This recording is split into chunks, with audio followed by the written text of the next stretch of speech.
नमस्कार, news point लेकर हाजिर हूं मैं राजीव। दोस्तों, 2 राज्यों के विधानसभा चुनाव में वोटिंग की प्रक्रिया जो है वो कल समाप्त होने वाली है।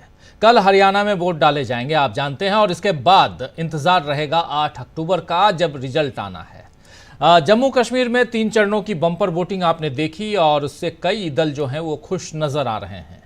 अब देखना है कि जनता ने किसके पक्ष में फैसला सुनाया है। जम्मू कश्मीर की बात कर रहा हूं, लेकिन क्या कल जम्मू कश्मीर की तरह हरियाणा में भी बम्पर वोटिंग होगी, ये तो कल देखा जाएगा। लेकिन जो साथी हरियाणा से हैं और वोट डालने के अधिकारी हैं, वो वोट जरूर डालें, जाकर मतदान करें, ये गुजारिश है आप सबसे।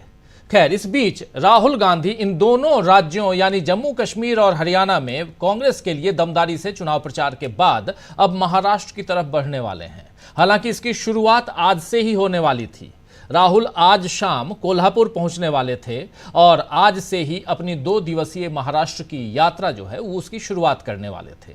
आज कोल्हापुर में शिवाजी महाराज की प्रतिमा का अनावरण राहुल को करना था और कल यानी 5 अक्टूबर को राहुल गांधी संविधान बचाओ सम्मेलन में शामिल होने वाले थे। होंगे शामिल, कल तो होंगे ही, जहां यानी इस संविधान बचाओ सम्मेलन में जब शामिल होंगे तो वहां पर वो भारतीय संविधान और लोकतांत्रिक मूल्यों की रक्षा पर अपनी बात रखेंगे। लेकिन आज का कार्यक्रम अब टल गया है। बताया जा रहा है कि राहुल अब कल कोल्हापुर पहुंचेंगे।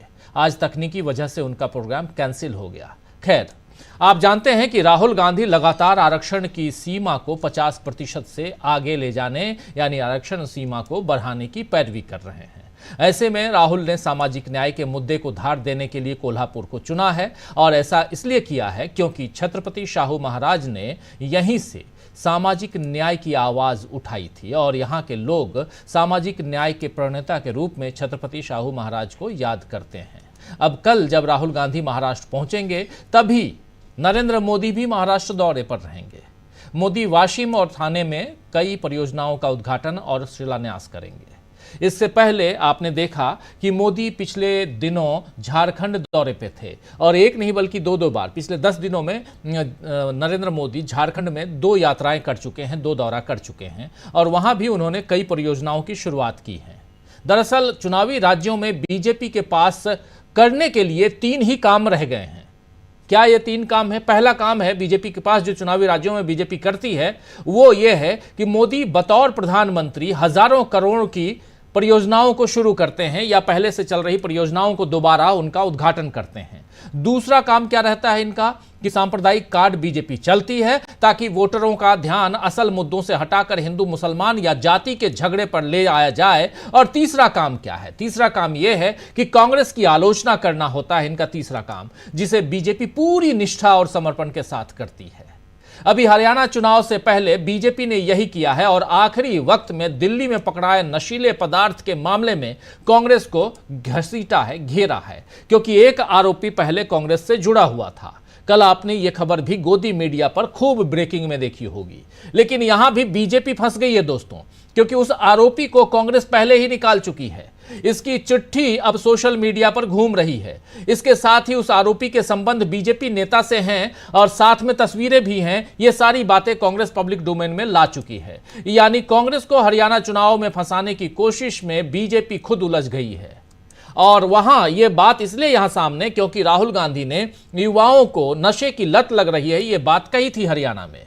इसके बाद राहुल गांधी ने एक बात और कही थी, बात थी जलेबी की फैक्ट्री की। उन्होंने कहा था कि आज हमने जलेबी खाई, प्रियंका गांधी बहन प्रियंका को हमने मैसेज भी किया और एक डब्बा में लेके जाऊंगा। इसके बाद जलेबी का विवाद हो गया इसलिए क्योंकि जो भक्तगण हैं बीजेपी के, वो कहने लगे कि जलेबी तो की फैक्ट्री तो लगती नहीं है।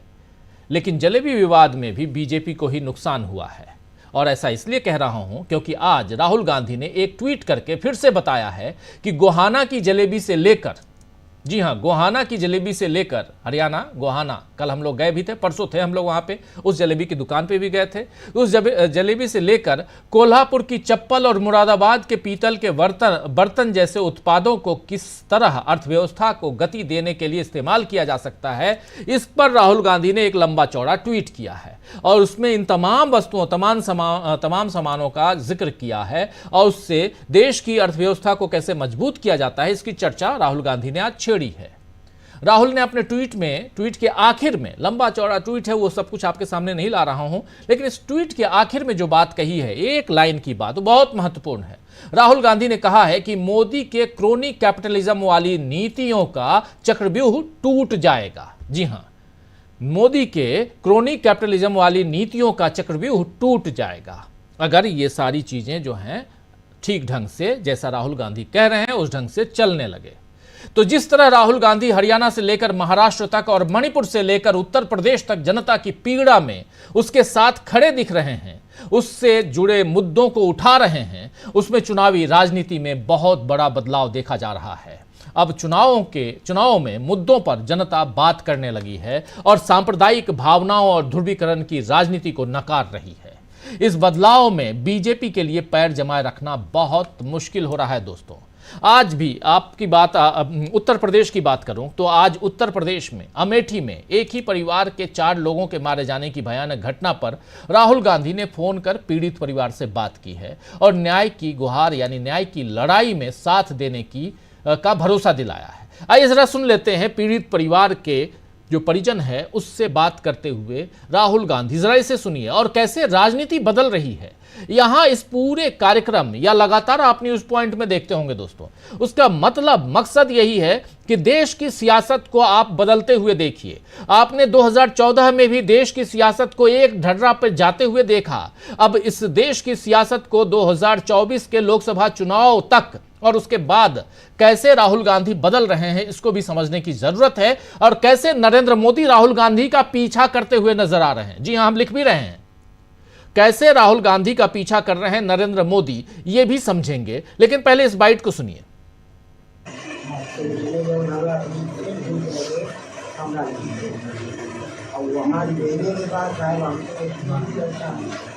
अब वहाँ परिवार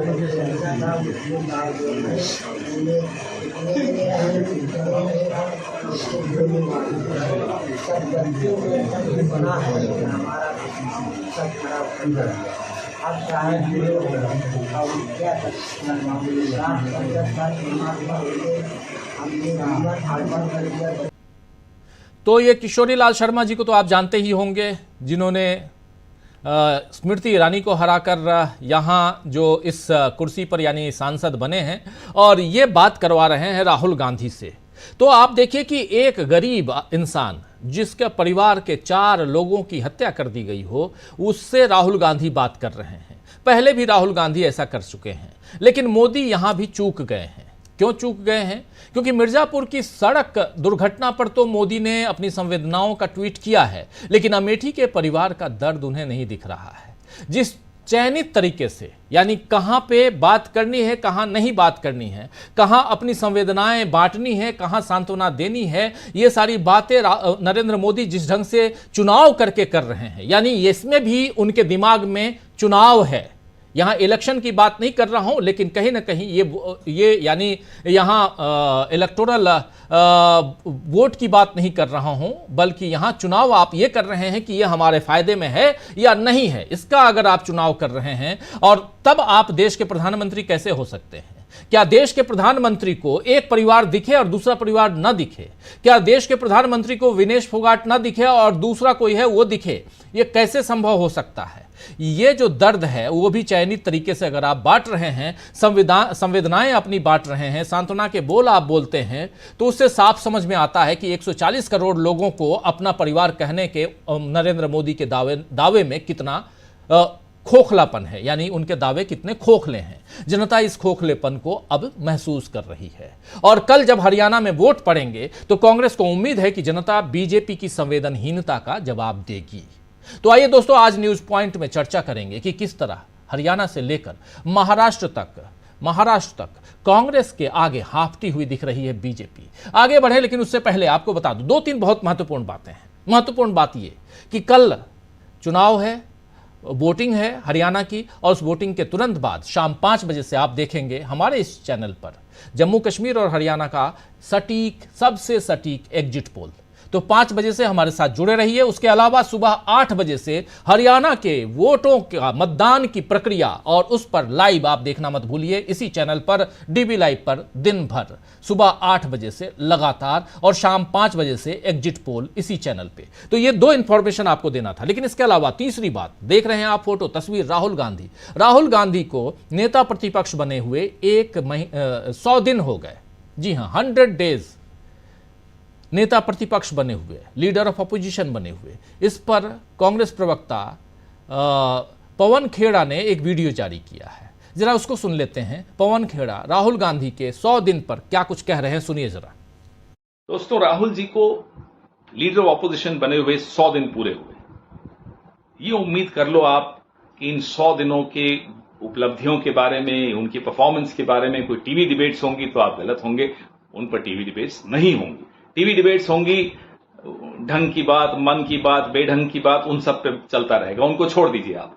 लेकिन ये जो महत्वपूर्ण बात है वो ये है कि पिछले 100 दिनों में हमारे लीडर ऑफ ऑपोजिशन इस देश की आवाज कैसे बन के उभरे, कैसे उन्होंने लैटरल एंट्री पे सरकार को झुकाया, ब्रॉडकास्ट बिल पे सरकार को झुकाया, इंडेक्सेशन बेनिफिट पे सरकार को झुकाया, लोको पायलट्स की जो समस्याएं थी उनकी जिस तरह की वर्क एटमॉस्फेयर था उसमें सरकार को झुकाया, फार्मर्स के बीच में जाकर उन्होंने काम किया, उनके बारे में सरकार को वहां भी सरकार को ध्यान देना पड़ा। इस तरह से राहुल जी ने अलग अलग तबकों में जाकर विपक्ष के नेता की जो भूमिका होनी चाहिए, कैसे वो आवाज बन के उभरे इस देश के उन लोगों की जिनकी आवाज संसद तक नहीं पहुंच पाती, जिनकी आवाज बड़े बड़े बंगलों में जो हमारे मंत्री हैं वहां तक नहीं पहुंच पाती, कैसे उनकी आवाज वहां तक पहुंचाई जाए, ये राहुल गांधी ने पिछले 100 दिनों में हासिल किया। And it's our duty as opposition to be the voice of the voiceless. In that duty our LOP Shri Rahul Gandhi has, I think, done something very exemplary, and that needs to be chronicled and also amplified. जय हिंद, जय कांग्रेस। तो जय हिंद कह रहे हैं यहां पवन खेड़ा और बता रहे हैं कि 100 दिन में राहुल गांधी ने क्या क्या कर लिया है। ये बातें यहां पवन खेड़ा राहुल गांधी के लीडर ऑफ अपोजिशन बनने के 100 दिन पूरे और इन 100 दिनों में राहुल गांधी ने क्या कुछ किया है उसका लेखा जोखा दे रहे हैं। लेकिन इसी बीच आपको याद होगा कि पिछले साल इसी वक्त जब हम ये कार्यक्रम कर रहे हैं, लगभग यही महीना रहा होगा, अक्टूबर का महीना, और राहुल गांधी गए थे जयपुर, क्योंकि 3 प्रमुख राज्य राजस्थान, मध्य प्रदेश और छत्तीसगढ़, इन 3 राज्यों में चुनाव थे। इसके अलावा चौथा राज्य था तेलंगाना, और इन 4 राज्यों में चुनाव और विधानसभा चुनाव की बात कर रहा हूं 2023 का साल। और राहुल गांधी जयपुर गए थे, वहां महारानी कॉलेज की लड़कियों से मुलाकात हुई थी। आपको याद होगा वो वीडियो, अगर नहीं देखे होंगे तो अभी आपको वीडियो दिखाता हूं। वहां की लड़कियों ने बास्केटबॉल कोर्ट की डिमांड की थी राहुल गांधी से, और राहुल गांधी ने वो इंटरनेशनल लेवल का बास्केटबॉल कोर्ट बनाकर तैयार कर दिया है। ये बात आप सोचेंगे कि ये छोटी सी बात है, यहाँ न्यूज पॉइंट जैसे बड़े कार्यक्रम में आप क्यों दिखा रहे हो, क्यों बता रहे हो? इसलिए बता रहा हूं क्योंकि जो किया वो निभाते हैं, जो कह रहे हैं राहुल गांधी उसका ये बास्केटबॉल बॉल कोर्ट है। पहले इसी मसले को लेकर कांग्रेस पार्टी ने एक ट्वीट किया। पहले उस ट्वीट को देखते हैं और उसके बाद वीडियो भी देखेंगे। नेता विपक्ष श्री राहुल गांधी ने 23 सितंबर 2023 को जयपुर के महारानी कॉलेज पहुंचकर छात्राओं से मुलाकात की थी। तब वहां की छात्राओं ने उनसे प्रैक्टिस के लिए बास्केटबॉल कोर्ट की मांग की थी। छात्राओं की मांग को स्वीकारते हुए राहुल गांधी जी ने सरकार को बास्केटबॉल कोर्ट बनवाने के निर्देश दिए थे। अब यहां एक इंटरनेशनल लेवल का बास्केटबॉल कोर्ट बनकर तैयार हो चुका है। अब छात्राओं को प्रैक्टिस के लिए कहीं बाहर जाने की जरूरत नहीं पड़ेगी। वादा किया, वादा निभाया, ये बात कह रहे हैं यहां कांग्रेस की तरफ से लिखा हुआ। अब इस वीडियो को जरा देख लेते हैं क्या कुछ इस वीडियो में। फुल स्क्रीन ले आइए, मैं चुप हो जाता हूं, जरा क्या कुछ है अंदर खाने, सुनते भी हैं।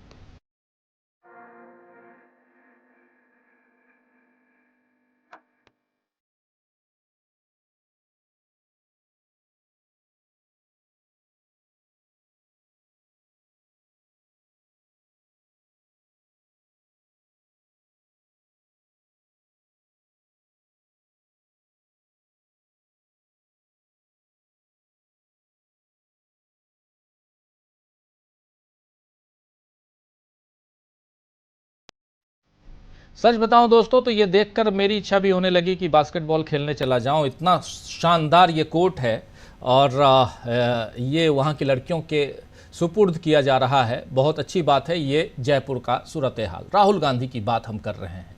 क्यों पीछा कर रहे हैं नरेंद्र मोदी राहुल गांधी का? पीछा करते करते अब महाराष्ट्र पहुंचने वाले हैं। क्यों पहुंचने वाले हैं महाराष्ट्र, ये बता चुका हूं।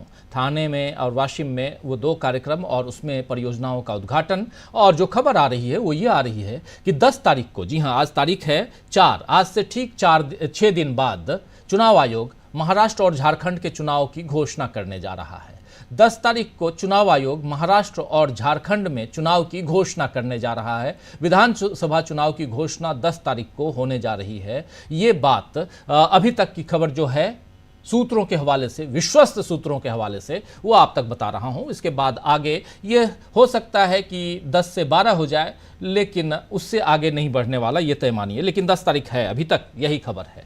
चलिए बढ़ते हैं आगे। ये विजुअल्स आप देख रहे हैं, वहां की लड़कियां जिनके बीच राहुल गांधी थे। ये 23 सितंबर 2023 की बात है और वहां से कहानी कुछ और बढ़ती है। और अब हम बढ़ते हैं आगे। हमारे साथ कुछ वरिष्ठ साथी जुड़े हुए हैं, उनसे पहले आपका परिचय करवाता हूं और फिर आगे बढ़ते हैं। एग्जिट पोल आप कल देखेंगे।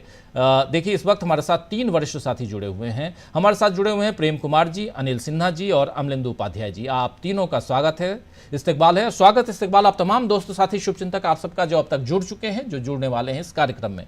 थोड़ी देर बाद कुछ और हमारे साथी जुड़ेंगे, उनसे भी आपका परिचय करवाऊंगा। सीधे प्रेम कुमार जी आपके पास आना चाहता हूं। बहुत कुछ बदलते हुए, हम सियासत को कैसे बदलते हुए देख रहे हैं उसकी चर्चा शुरुआत में मैंने अपनी बात भी रखी थी, यहीं से करना चाहता हूं।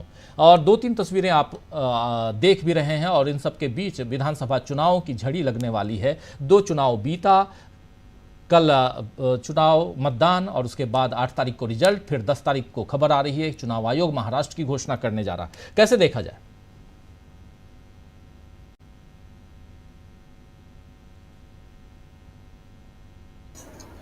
शुक्रिया राजीव जी।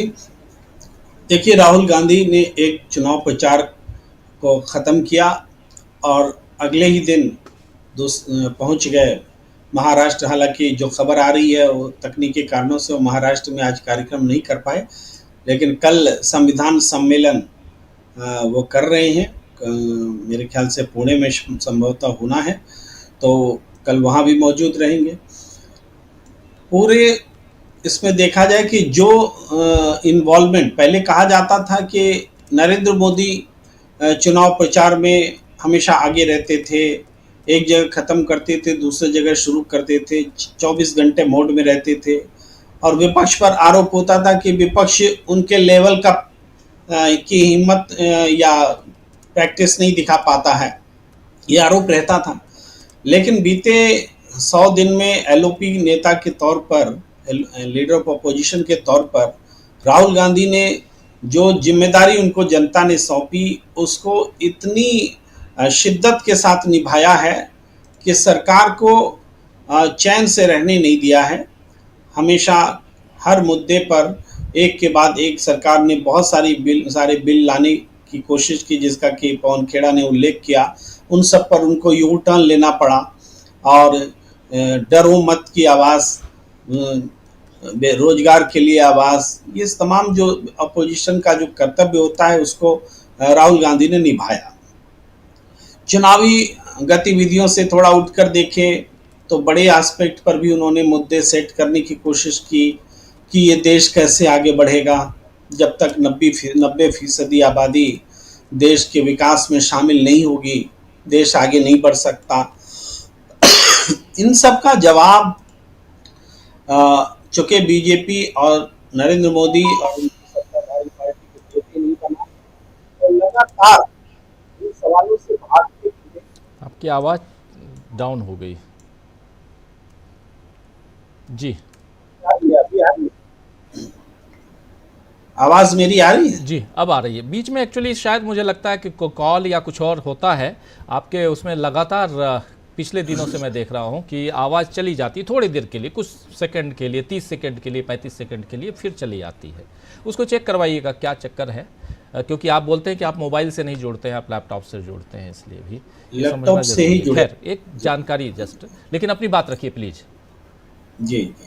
तो हम ये कह रहे हैं कि राहुल गांधी ने जो मोमेंटम हासिल किया लीडर ऑफ अपोजिशन के स्तर पर और जो राष्ट्रीय मुद्दे गढ़े, उसको उसका जवाब दे पाने में बीजेपी सफल नहीं हो पाई। नरेंद्र मोदी भागते दिखे उनका जवाब देने से।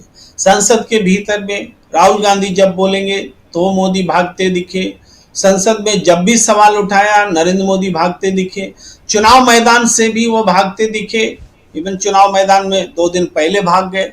और उसके बाद आप ये देख रहे हैं उनको चुनाव जीतना भी है, राहुल से ही मुकाबला है और कोई चारा नहीं। पहले कहा जाता था कि बीजेपी के और नरेंद्र मोदी के सत्ता में रहने की गारंटी है कि राहुल गांधी कांग्रेस का नेता बने रहें, लेकिन अब हालत यह है कि राहुल गांधी कांग्रेस के नेता बने रहेंगे, बल्कि उससे आगे वो एलओपी बन चुके हैं। तो अब नरेंद्र मोदी का सत्ता में बना रहना मुश्किल है। यानी स्थिति एकदम उलट गई है। और यही कारण है कि जम्मू कश्मीर से लेके हरियाणा से लेके और महाराष्ट्र तक में नरेंद्र मोदी को दिक्कत का सामना करना पड़ रहा है। वो भाग करके झारखंड जा रहे हैं क्योंकि उनको झारखंड में ही थोड़ी सी उम्मीद दिखती है कि वहां पर कुछ कांटे की टक्कर में हम आ सकते हैं। हालांकि वहां भी बहुत मुश्किल है बीजेपी के लिए अपना चुनावी नैया पार करना। लेकिन महाराष्ट्र हो, बिहार हो, दिल्ली हो, हरियाणा हो, जम्मू कश्मीर हो, ये हाल में जो चुनाव हो रहे हैं और होने वाले हैं, इन सभी जगहों पर भारतीय जनता पार्टी को अपनी पैकेजिंग करने के लिए भी कुछ समझ में नहीं आ रहा कि इस बात की पैकेजिंग करें। इतनी घटनाएं घटी हैं, कुछ नियति ने तय कर दिया है। जैसे लगातार ट्रेन दुर्घटनाएं हुई, उस पर कोई जवाब नहीं आया सरकार की ओर से, क्यों हो रही हैं। केवल कुछ बातें फैलाने की कोशिश की कि कुछ लोग जानबूझकर ऐसा कर रहे हैं, इसको जिहाद भी बताने की कोशिश की गई, लेकिन उसके भी कोई प्रमाण नहीं मिले और दुर्घटनाएं होती रहीं। इसके बाद सड़कें टूटी जाती रहीं, टूटती रहीं, मूर्तियां गिरती रहीं, ब्रिज गिरते रहे। ये सारी चीजें भ्रष्टाचार के उदाहरणों को खोलकर सामने लाती रहीं। तो इसके लिए कांग्रेस को बहुत कुछ नहीं बोलना पड़ा, बस सजग ढंग से कांग्रेस के लोग दिखाते रहे कि देखिए ये करप्शन है, ये करप्शन है। दूसरी तरफ अदालत की ओर से भी ऐसी बातें हुई जिससे कि बीजेपी की मुश्किलें बढ़ी। हालांकि हमारी एक्सपेक्टेशन के हिसाब से अदालत तब भी सक्रिय नहीं है, लेकिन इलेक्टोरल बॉन्ड के मामले में जिस तरीके से अदालत बीते दिनों चुप रही, लेकिन अब निर्मला सीतारमण का मामला आप देख रहे हैं कि किस तरीके से ईडी के साथ मिलकर के धमकी देना और इलेक्टोरल बॉन्ड के जरिए उगाही करना। चलिए थोड़ी छोटी अदालत में ही सही, लेकिन छोटी अदालत ने भी हिम्मत तो दिखलाई, बड़ी अदालत तो खामोश बैठी हुई है। बड़ी अदालत तो चंडीगढ़ का इलेक्शन का लुटेरा, उसको भी सजा नहीं दे पाई, लेकिन छोटी अदालत ने इतनी हिम्मत की कि वित्त मंत्री तक को केस दर्ज करने का उसके खिलाफ में आदेश दिया। तो ये माहौल ही बदला है, डर खत्म करने में कामयाब हुए हैं। और ये केंद्रीय एजेंसियों पर आप देख रहे हैं कि केंद्रीय एजेंसी के अफसर रिश्वत लेते पकड़े जा रहे हैं, ईडी के अफसर रिश्वत लेते पकड़े जा रहे हैं। अब ये ईडी और प्रीमियर एजेंसी है, ये क्या काम करेगी जो खुद रिश्वत ले रहे हैं और रिश्वत लेते पकड़े जा रहे हैं। तो ये जो हालात बन रहे हैं, मैं बिहार की घटना का जिक्र कर रहा हूँ। बिहार में मनोरमा देवी के घर में जो छापे पड़े थे बीते दिनों, और वहाँ की व्यक्ति ने उसको पकड़वाया है, जो छापे मारने वाले एजेंसी थी उनको, अधिकारियों को, वो भी है। और इससे पहले भी ईडी की घटना घटी थी। कुल मिला के एजेंसियों पर मैं बोल रहा हूँ। तो ये घटनाएं साफ साफ बता रही हैं कि मुहिम राहुल गांधी ने छेड़ी है, उसका असर सत्ता के खिलाफ जो एजेंसियां नतमस्तक हो गई थी, उनको ठीक करने का एक माहौल बना है।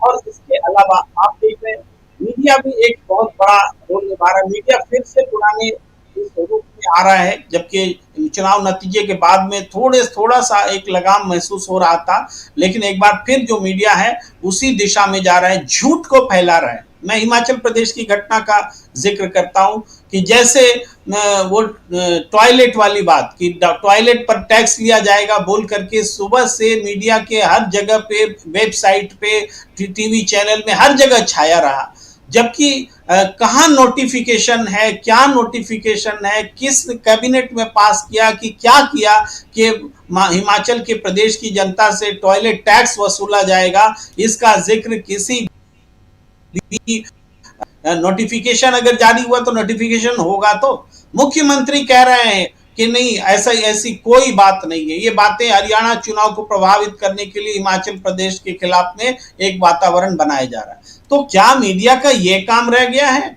कि हरियाणा चुनाव बीजेपी को जिताने के लिए हिमाचल सरकार को बदनाम करें, झूठी खबर चलाएं, सोर्स भी न बताएं और सुबह से शाम तक चलाएं?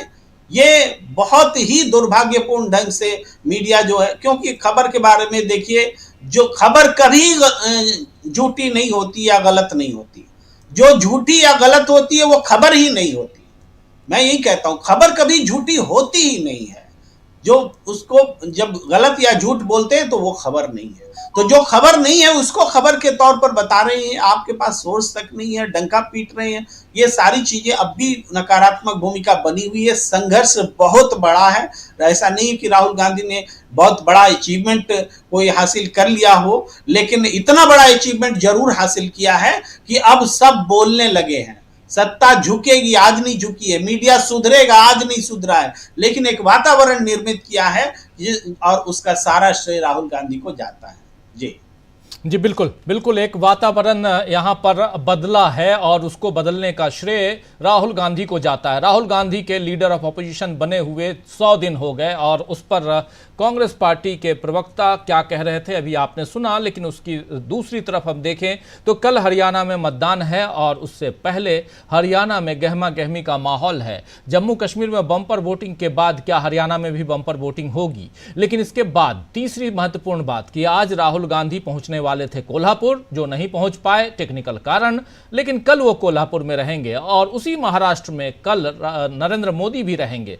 क्या नरेंद्र मोदी राहुल गांधी का पीछा कर रहे हैं या राहुल गांधी के सामने हथियार डाल चुके हैं नरेंद्र मोदी? ये एक बड़ा सवाल है। इस सवाल से भी पर्दा उठाने की कोशिश हम करेंगे, लेकिन उसके अलावा कैसे धीरे धीरे बदलते हुए हम राजनीति को देख रहे हैं, यानी देश की सियासत क्या बदल रही है या बदल चुकी है, इसको समझते हैं। हमारे साथ प्रशांत टंडन जी भी जुड़ गए। प्रशांत जी, आपका स्वागत करता हूं। आपके पास ही आना चाहता हूं पहले, फिर अनिल जी के पास आता हूं। प्रशांत जी, कैसे आप देखते हैं, राहुल गांधी का पीछा कर रहे हैं नरेंद्र मोदी या नरेंद्र मोदी का पीछा कर रहे हैं राहुल गांधी, या नरेंद्र मोदी राहुल गांधी से पीछा छुड़ाने की कोशिश कर रहे हैं, जुगत में है क्या, कैसे देखा जाए? जी देखिए राजीव जी, अगर सबसे बड़ा अचीवमेंट अगर कोई देखे, कोई उपलब्धि देखे राहुल गांधी के नेता प्रतिपक्ष बनने की और भारत के लोकतांत्रिक संसदीय इतिहास में सबसे मजबूत विपक्ष के नेता प्रतिपक्ष है। आज से पहले इतना मजबूत विपक्ष नहीं था, जो लगभग बराबर है सत्ता पक्ष के या बीजेपी के। बीजेपी एनडीए मिलाकर जो है वो बहुमत में है, एनडीए की पार्टी मिला के, अकेले बहुमत में वो भी नहीं है। तो ये एक बड़ा उपलब्धि है, पहली बात। दूसरी उपलब्धि ये है कि अब विपक्ष, मैं केवल कांग्रेस की बात नहीं कर रहा हूँ, विपक्ष की बात कर रहा हूँ, समूचा विपक्ष अब बीजेपी के गेम में नहीं आता है।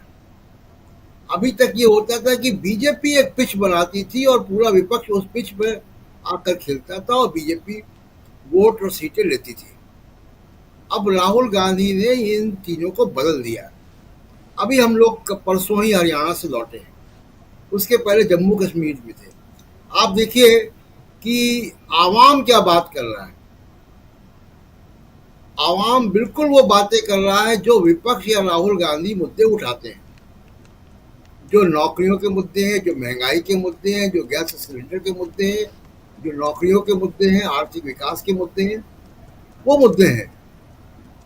और दूसरी तरफ एक हिंदू मुसलमान वाला मीडिया है।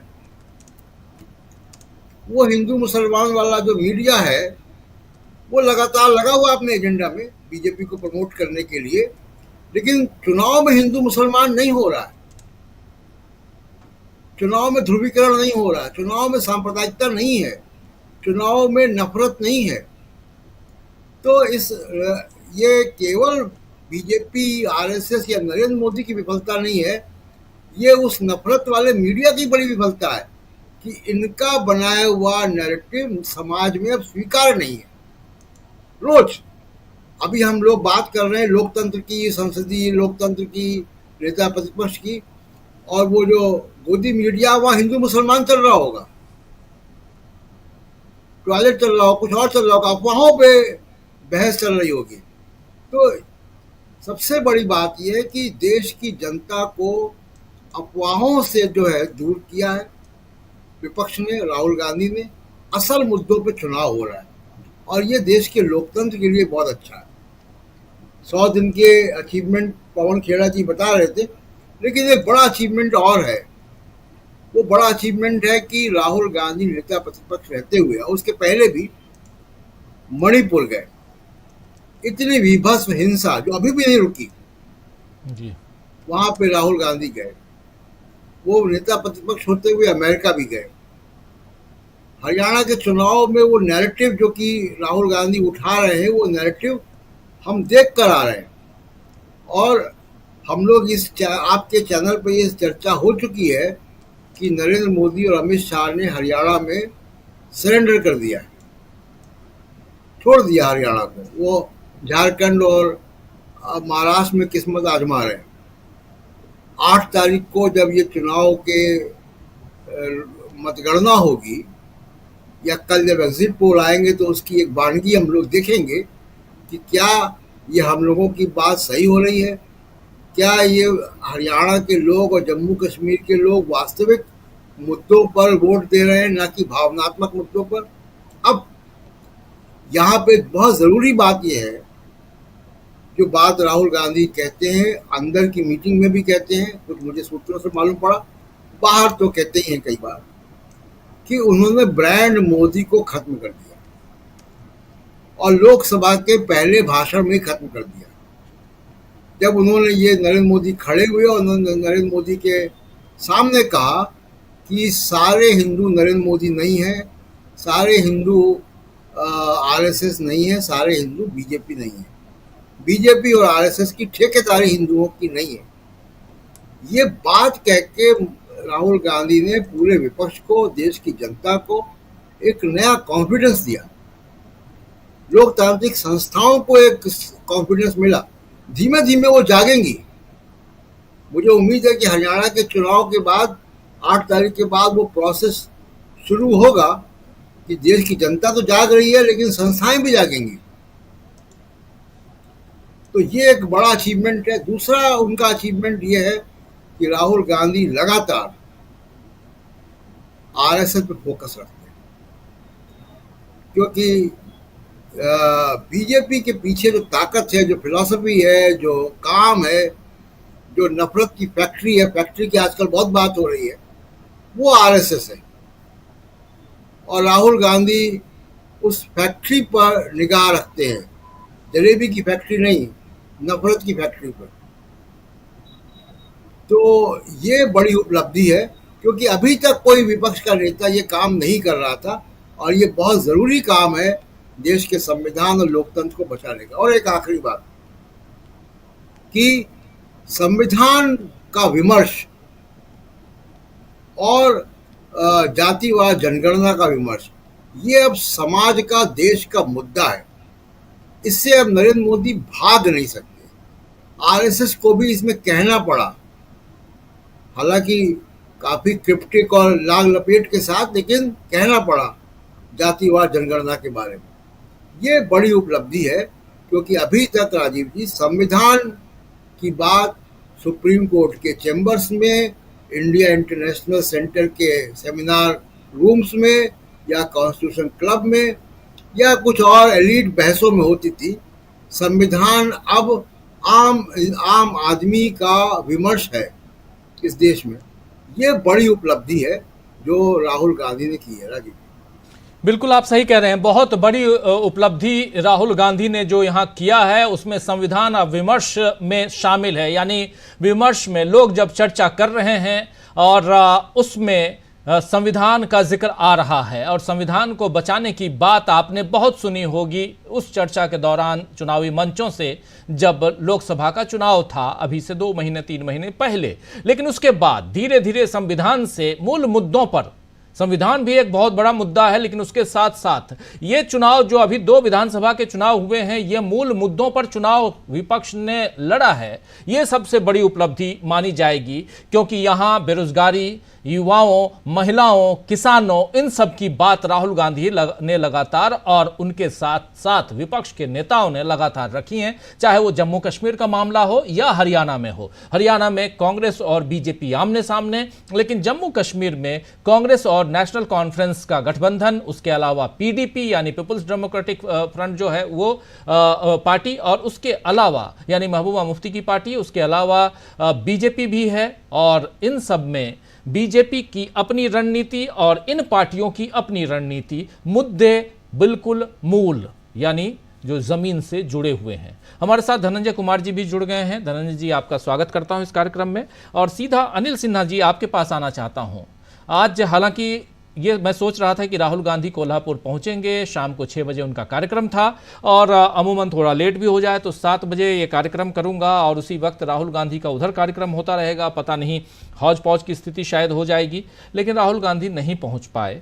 और हमारे साथी धनंजय जी भी शायद, मुझे जहां तक पता है कि उधर कोल्हापुर में ही हैं, उनके पास भी आऊंगा कि वहां क्या तैयारियां चल रही हैं। लेकिन आप भी अनिल जी उसी महाराष्ट्र में हैं, आपसे भी समझना चाहता हूं कि अब महाराष्ट्र की राजनीति किस दिशा में जा रही है। बहुत अटपटा सवाल नहीं है, इसलिए क्योंकि महाराष्ट्र की राजनीति पर जितनी चर्चा करें वो कम है आज की तारीख में। रोज नई बात सुनता हूं, जबकि सब पता है, महाविकास आघाड़ी पता है और महायुति पता है। महायुति में ये तीनों दल मिलकर जो सरकार पर राज कर रहे हैं, सरकार में हैं, जिसमें बीजेपी, और बीजेपी चाहती है कि किसी भी तरह इस चुनाव से पहले वो अलग हो जाए। शायद अगर मैं सही हूं तो आप जरूर बताइएगा। दूसरी बात, अजित पवार बहुत उनकी इच्छा है कि चाचा के साथ वो मिल जाएं, लेकिन शिंदे साहब करें तो क्या करें। और इन सब के बीच कल राहुल गांधी भी और प्रधानमंत्री नरेंद्र मोदी भी। महाराष्ट्र का सूरत हाल आपसे बेहतर कौन बताएगा? अनिल जी, आपने पहले शिंदे से शुरू करेंगे। वो सबसे कंफर्टेबल स्थिति में है, क्योंकि वो जब गए थे तो उनकी हालत बहुत खराब होने लगी और उनका लगने लगा कि उनका चल नहीं रहा है, तो अजीत पवार को ले आए। लेकिन पता नहीं, मतलब पता उसका डायनेमिक्स में समझना बहुत डिफिकल्ट है। लेकिन ऐसा है कि उस अजीत पवार के आने से वो रिवाइव हो गए, क्योंकि जो बीजेपी वाले चाहते थे कि शिंदे को नहीं चाहिए हमको और उनकी वजह से हमको दिक्कत आएगी, वो उनका टेक ऑफ नहीं हो रहा है, उनको लोग मान नहीं रहे हैं, उनको लगने लगा कि बीजेपी के वर्कर्स और जो लीडरशिप थी कि अजीत पवार हमारे लिए ज़्यादा मतलब खतरनाक साबित होंगे, तो वो लोग धीरे धीरे उनको एक्सेप्ट कर लिया। और इसी तरह से उनका परफॉर्मेंस भी जो लोकसभा इलेक्शंस में उतना बुरा नहीं रहा जितना कि अजीत पवार का रहा।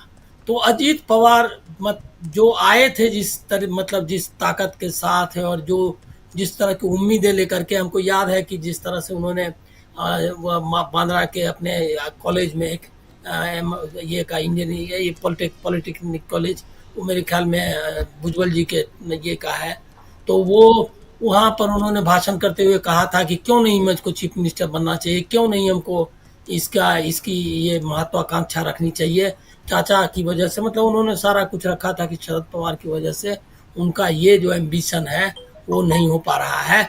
और मतलब उन्होंने दावा एक तरह से ठोक दिया था, और उसके बाद उसको बराबर का उनको मिला भी, देवेंद्र फडणवीस के बराबर उनको जगह भी दी गई। लेकिन न बीजेपी इनको एक्सेप्ट कर पाई, न महाराष्ट्र की जनता ने किया। तो अजीत पवार सबसे जो अभी सबसे जिसको आप कहेंगे कठिन स्थितियों में है, वो अजीत पवार है। और अजीत पवार लौटना भी चाहते थे। उन्होंने कहा कि सुनेत्रा पवार को हमने जो लड़ाया वो गलती थी, मगर कई तरह के मैसेजेस बीच में देते रहे।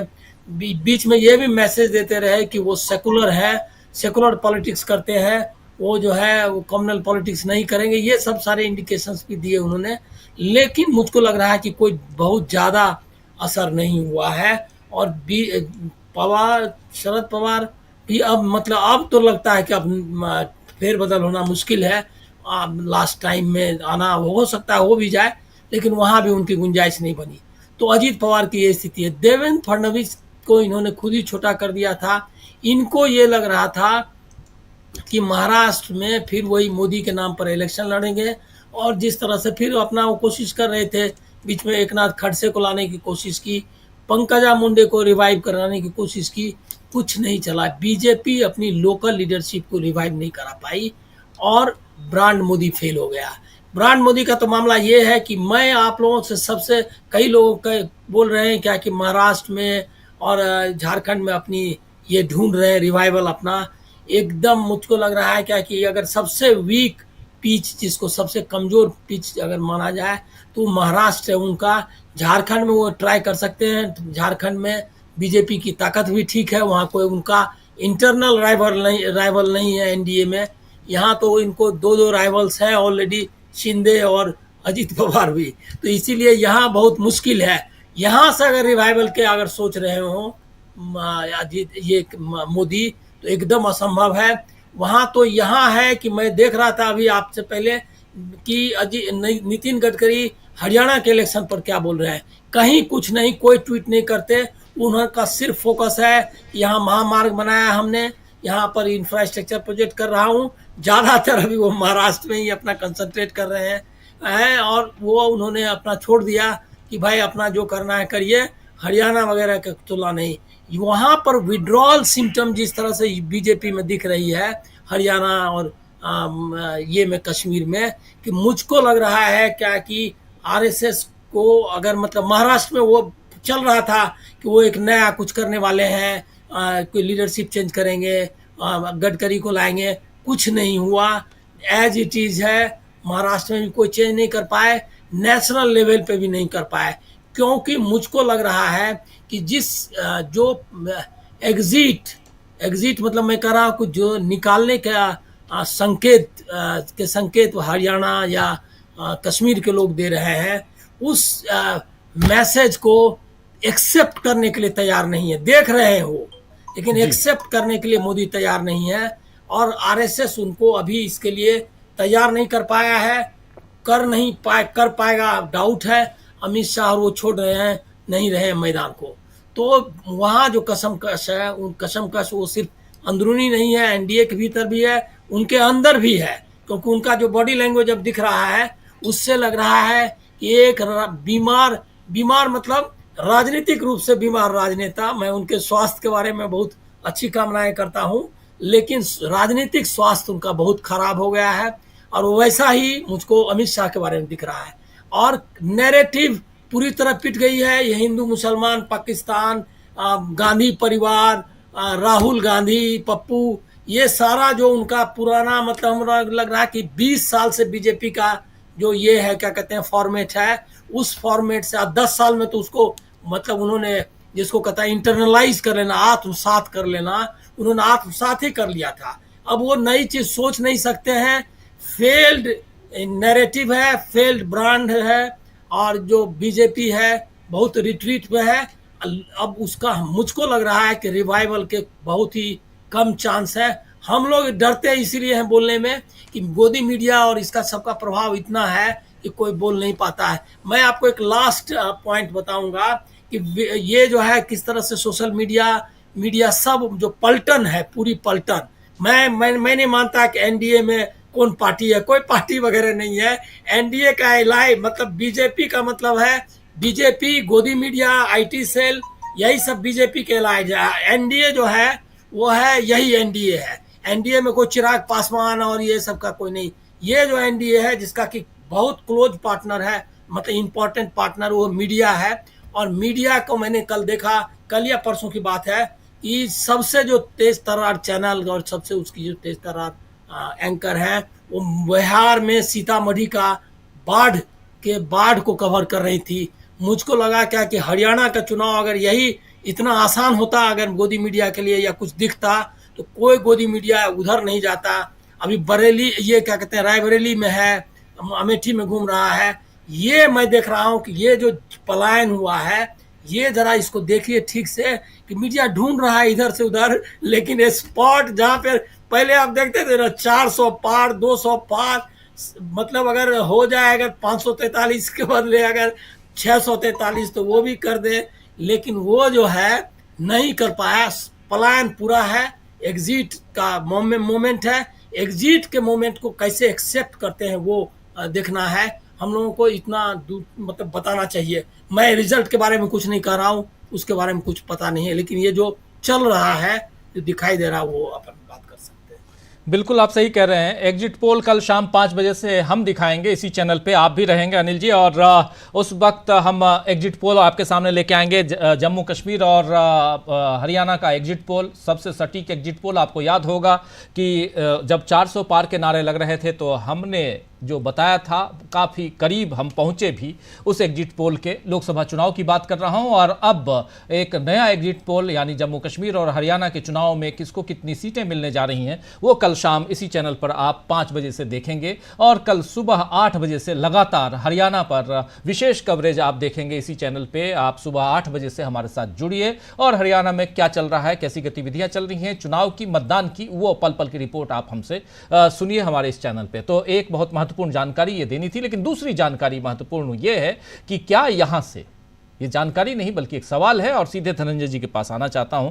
क्या धनंजय जी यहां से इस चुनाव में जो अभी बीता हुआ लोकसभा का विधानसभा का चुनाव है, इस विधानसभा चुनाव में अगर देखा जाए कौन आगे कौन पीछे, ये सवाल भी उठता है। हम लिख भी रहे हैं कि प्रचार में कौन आगे रहा, ये जानना भी जरूरी है चुनाव प्रचार में। और दूसरी, यहां अगर न भी इस सवाल का जवाब न भी देना चाहें तो सबसे बड़ी बात कि कोल्हापुर में आप हैं, जहां पे राहुल गांधी आज आने वाले थे, नहीं आ पाए, कल आएंगे। कोल्हापुर में क्या गतिविधियां चल रही हैं धनंजय जी, और कितना इंतजार है राहुल गांधी का? और उसमें भी क्योंकि जिस ढंग से महाराष्ट्र को और कब्जा किया गया बीजेपी और महायुति की सरकार ने, यानी महायुति बनाकर वहां पर चल रहा है जो कुछ, और जो बात यहां अनिल सिन्हा जी कह रहे थे कि महाराष्ट्र के बारे में बीजेपी सोचना भी छोड़ दे और झारखंड के बारे में अगर थोड़ी बहुत उम्मीद बचाए रखना चाहती है बीजेपी तो रखे। और वैसे में चूंकि आप धरातल पे हैं तो आपसे बेहतर और कौन बताएगा। धनंजय जी कैसे देखते हैं कोल्हापुर में राहुल गांधी? मैं जो है आज सुबह ही आ गया था। मेरी आवाज आ रही है? जी जी बहुत अच्छे से। तो मैं सुबह ही आ गया था बॉम्बे से ट्रेन लेकर के। मुझे लगता है 7:30 पे ट्रेन कोल्हापुर स्टेशन आ गई थी और वहां से मैं होटल आ गया। कार्यक्रम बेसिकली कल ही मेन था। आज तो कार्यक्रम था राहुल जी का एक मूर्ति का अनावरण था, लेकिन मूल कार्यक्रम कल है 5 तारीख को, और वो कार्यक्रम है संविधान सम्मान समारोह। उसके एक चर्चा में मैं भी पैनलिस्ट हूँ, इसीलिए मैं आया हूँ यहाँ पे। और जाति गणना को लेकर के संविधान सम्मान समारोह में मूल है ये जो आरक्षण को लेकर के जो बीजेपी ने हवा उड़ाई कि आरक्षण राहुल गांधी खत्म कर देंगे और क्या क्या हुआ, तो संविधान को लेकर के है। और उसमें आरक्षण खास करके जो दलित पिछड़े आदिवासी समाजों के लिए है उनकी बात इसमें हो रही है संविधान सम्मान समारोह में। और तमाम उसके जो विषय है 5 है उसमें चर्चा का विषय, उसमें से यही सब है। संविधान भी है और जाति गणना भी है, सामाजिक न्याय भी है, जो राहुल गांधी जिस पर बात कर रहे हैं, और राहुल गांधी उसमें रहेंगे। तो काफी यहाँ तैयारी है और बड़ी गहरी तैयारी है। मतलब बहुत सारे लोग आए हुए हैं और मैं बहुत तो अभी शहर घूमा नहीं हूँ, लेकिन जहां जहां मैं गुजरा वहां झंडे पताके सब लगे हुए हैं, राहुल गांधी की बड़ी बड़ी तस्वीरें लगी हुई है।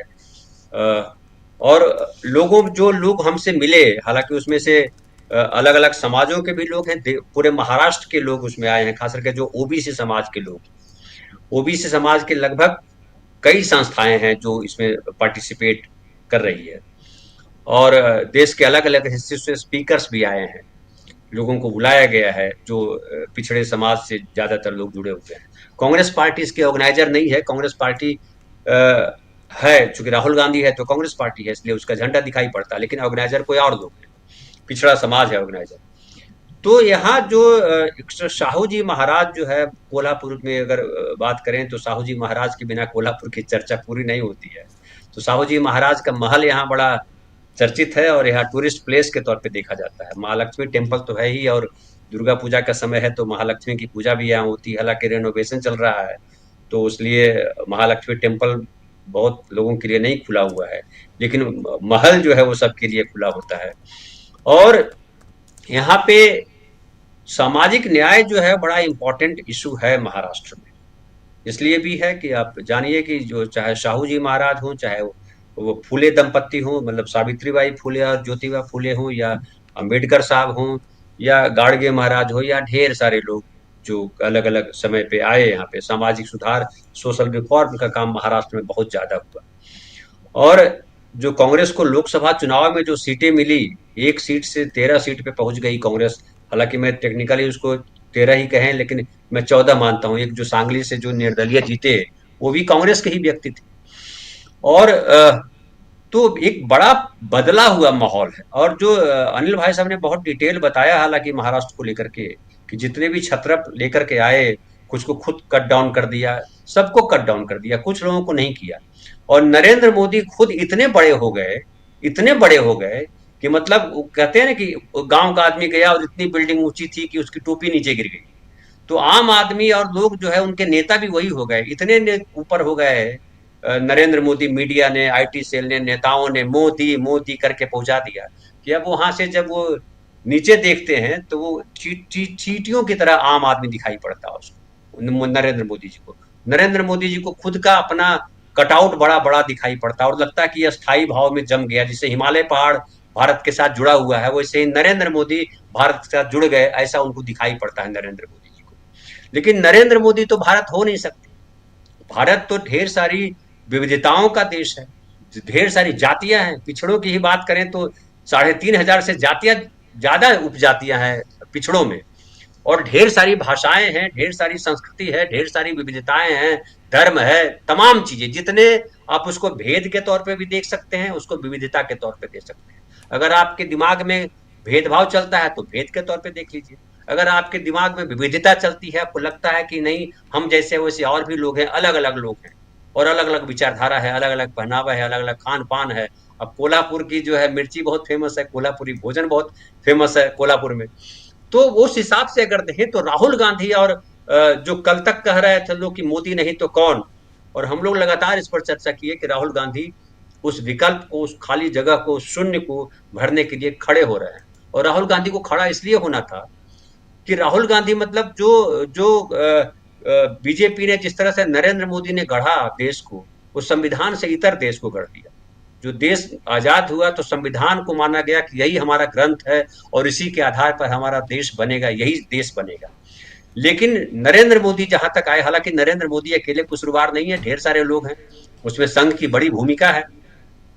और बेटा इतना बड़ा हो गया कि बाप छोटा हो गया, ये हो गया संघ के साथ। अब संघ कितना भी कोशिश कर ले, नरेंद्र मोदी की काट निकालते निकालते एक 25 साल गुजर जाएगा, फिर से एक नया संघर्ष करना पड़ेगा आरएसएस को।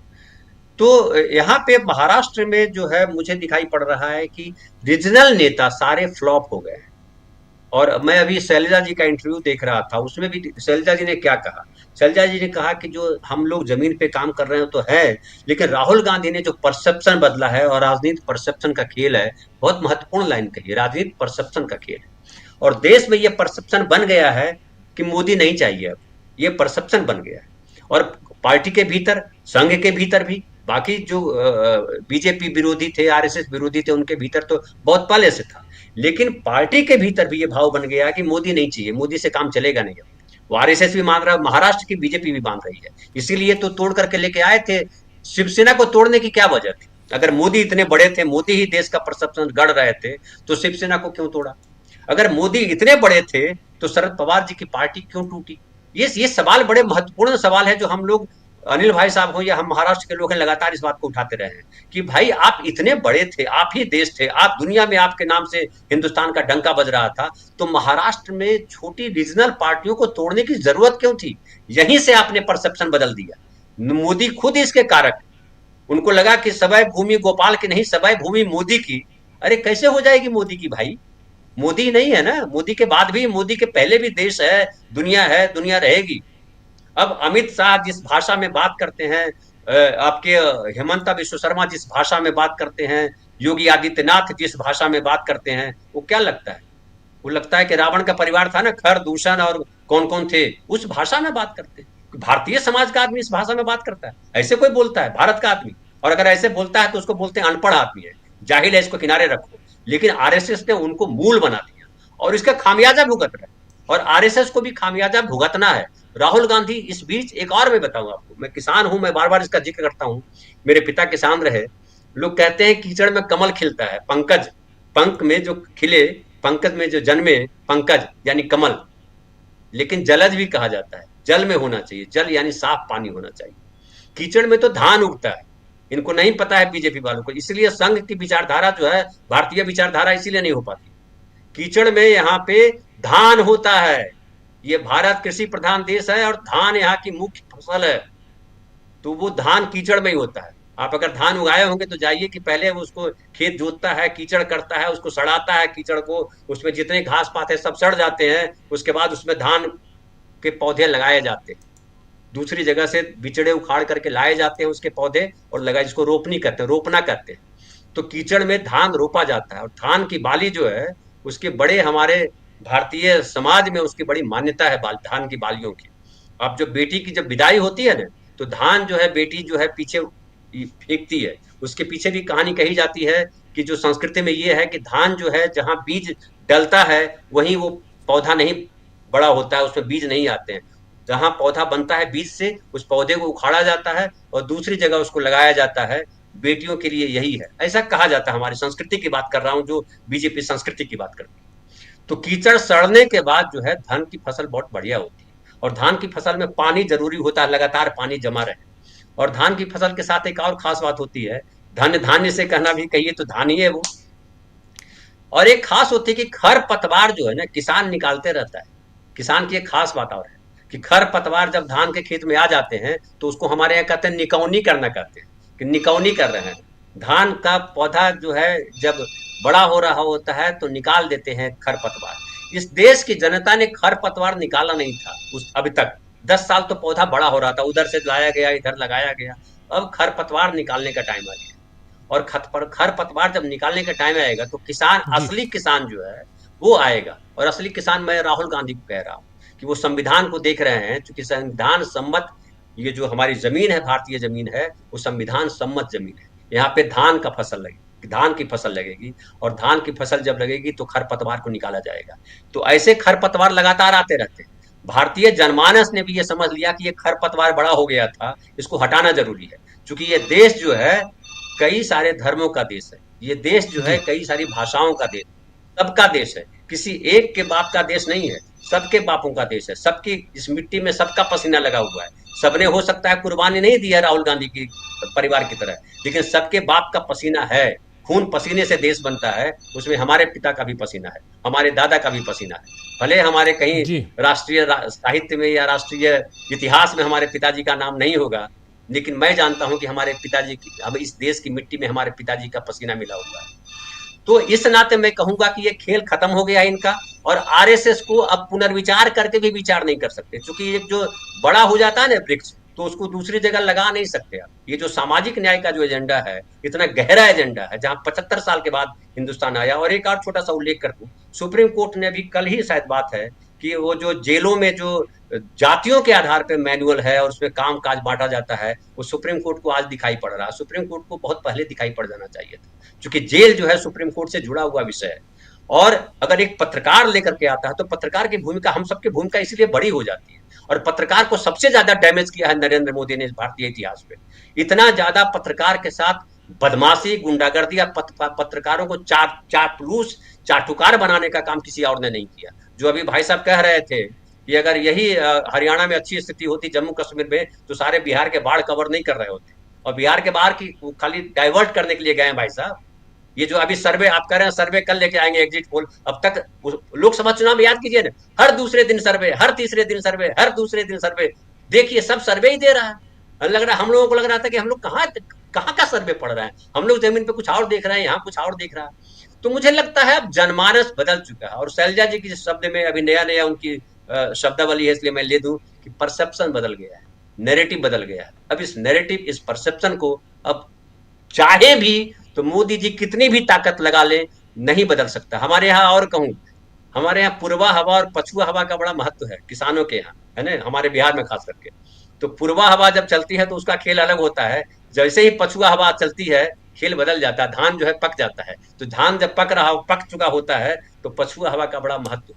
तो पछुआ हवा और पूर्वा हवा दोनों मिल करके उत्तरंगा और दक्षिणाहट हवा भी चल रही है। अभी चारों तरफ की हवा चल रही है और चारों खेतों तरफ में लास्ट अभी चारों हम लोग तरफ थे की हवा का ये धनंजय हाल जी। है कि संविधान प्लीज चलना अपनी बात चाहिए, कीजिए। संविधान चलना चाहिए, संविधान चलना चाहिए।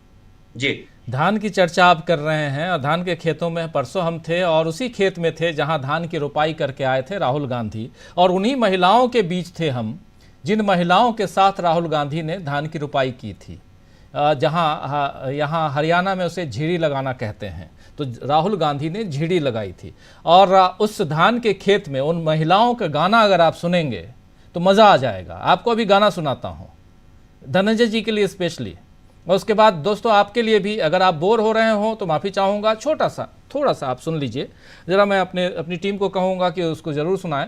और चूँकि धान की बात आप कर रहे हैं, कीचड़ की बात कर रहे हैं, धान के फसल की बात कर रहे हैं, साथ में उससे कमल, और कमल का एक नाम और भी है, राजीव मेरा नाम, उसका अर्थ भी कमल ही होता है। तो जब पंकज जलज आप कह रहे हैं तो राजीव का मतलब भी वही होता है। तो ये सारी बातें यहाँ क्यों हो रही हैं ज़रा ये आप लोगों को बताऊं।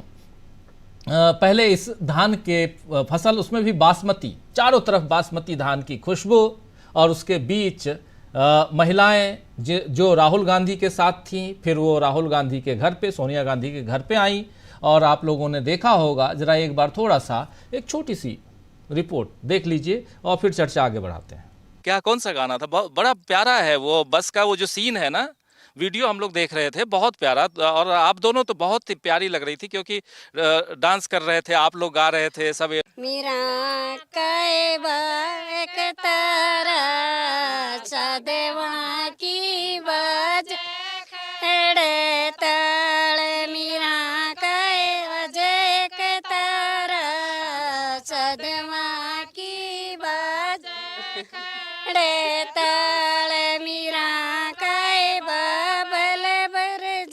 अच्छा, इसका मतलब क्या है? ये गाने का मतलब बताइए, इसका मतलब क्या है? बाबल पर जा, सत्संग में मत जा, वानी बोली सत्संग में जाऊंगी जरूर, उसने ज्ञान। तो ये सुन रहे थे धनंजय जी, गाना बहुत लंबा है और मीरा का भजन है ये, और सत्संग में जाने और वहाँ जाने और न जाने राजीव भाई ये कह रहे हैं कि मुझे जाना है और क्यों जाना चाहिए ये बता रहे हैं। लेकिन सबसे बड़ी चीज राजीव भाई हमारे यहाँ धान रोपनी के गीत होते हैं, जब धान रोपती है ना, बिल्कुल अब तो धान रोपते हुए महिलाएं जो है धान रोपनी के गीत करते हैं। तो हमने तो वो सुने हुए हमारे यहाँ भी होते हैं। लेकिन कहीं एक और बात के लिए मैंने आपको टोका है कि अभी मुझे जाना है वहीं धैर्य प्रसाद हॉल जो है जहाँ पे कार्यक्रम है, वहां भी मुझे बुलाया जा रहा है, तो मैं जरा अभी वहां जा रहा हूँ। हाँ बिल्कुल, आपकी घंटी बज रही थी, आपकी घंटी बज रही थी, लगातार गाड़ी लेके नीचे आवाज आ रही थी। जी आप बिल्कुल जाइए और आपसे उम्मीद हम यही करेंगे क्योंकि आप बहुत करीब रहेंगे कल जब राहुल गांधी इसी कार्यक्रम में रहेंगे, और उस कार्यक्रम में आपको भी रहना है धनंजय जी, और आपको भाषण भी देना है एक प्रोग्राम में। तो उसी के 5 अलग अलग सत्र हैं जिसमें आपको भी रहना है, उनमें से एक सत्र में आप भी वक्ता के रूप में हैं। आपको हमारी तरफ से, टीम की तरफ से बहुत शुभकामनाएं। और लेकिन इससे बेहतर ये है कि आपके ज़रिए हम समझेंगे बहुत नज़दीक से, चूंकि आप राहुल गांधी के पास रहेंगे, करीब रहेंगे, तो समझेंगे कि राहुल गांधी के मिजाज में, दिमाग में महाराष्ट्र की सियासत को लेकर क्या कुछ चल रहा है। तो बहुत बहुत शुक्रिया धनंजय जी आपका, आप जुड़े। और ज़रा आप जल्दी से आना चाहता हूँ प्रेम कुमार जी आपके पास। प्रेम कुमार जी, थोड़ा सा महाराष्ट्र से बाहर निकल के और फिर से ले चलना चाहता हूँ मैं हरियाणा की तरफ। ज़रा समझना चाहता हूँ आपसे कि हरियाणा के चुनाव प्रचार में क्या कुछ हुआ, क्यों मैदान छोड़कर चले गए नरेंद्र मोदी? जी राजीव जी, हरियाणा के चुनाव प्रचार में बीजेपी को और खास करके नरेंद्र मोदी जी को, उनकी टीम को नेगेटिव वेव लगातार मिल रही थी, और वो नेगेटिव वेव बहुत पहले से उन्होंने मुख्यमंत्री भी बदल के देख लिया, तब भी वो उनके लिए नेगेटिव वो वेव खत्म नहीं हुई। यानी जो बीजेपी के लिए नेगेटिव वेव है, वो वेव जनता यूं ही नहीं नेगेटिव वेव देती है। जनता तो आमतौर पर इनकम्बेंट के साथ रहना चाहती है, जब तक कि इनकम्बेंट कोई इतनी बड़ी गलती ना करे जिससे कि उसको बदलना बहुत जरूरी हो जाए, या फिर जो अपोजिशन है इतनी बड़ी कोई उम्मीद लेकर आए जो उसको लगे कि शिफ्ट करना चाहिए। जनता हमेशा इनकम्बेंट के साथ रहना चाहिए, लेकिन इस बार ऐसा हुआ कि जो डबल इंजन की सरकार रही, चाहे केंद्र सरकार के प्रभाव में मनोहर लाल खट्टर की सरकार ने जो कुछ किया, तो वो सारे नतीजों ने उनके एक्शंस ने जनता को परेशान किया। आप किसान आंदोलन में उनकी भूमिका जो रही, उसमें सारे किसान ही नहीं परेशान हुए, आम लोग भी परेशान हुए। लाठी गोली चलाना, आंसू गैस छोड़ना किसी को पसंद नहीं आता है, वो चीजें हुई। लेकिन महिला पहलवान के मुद्दे ने तो खास तौर से परेशान किया लोगों को, और जिस तरीके से मुख्यमंत्री उस घटना पर प्रतिक्रिया दे रहे थे या आगे भी बोलते दिखे, ऐसा लगा ही नहीं कि हरियाणा की बेटी के साथ में यौन दुर्व्यवहार हो रहा है। बताइए, किसी गांव में की बेटी के साथ अगर कोई दुर्व्यवहार हो जाता है तो पूरा गांव उठ खड़ा होता है।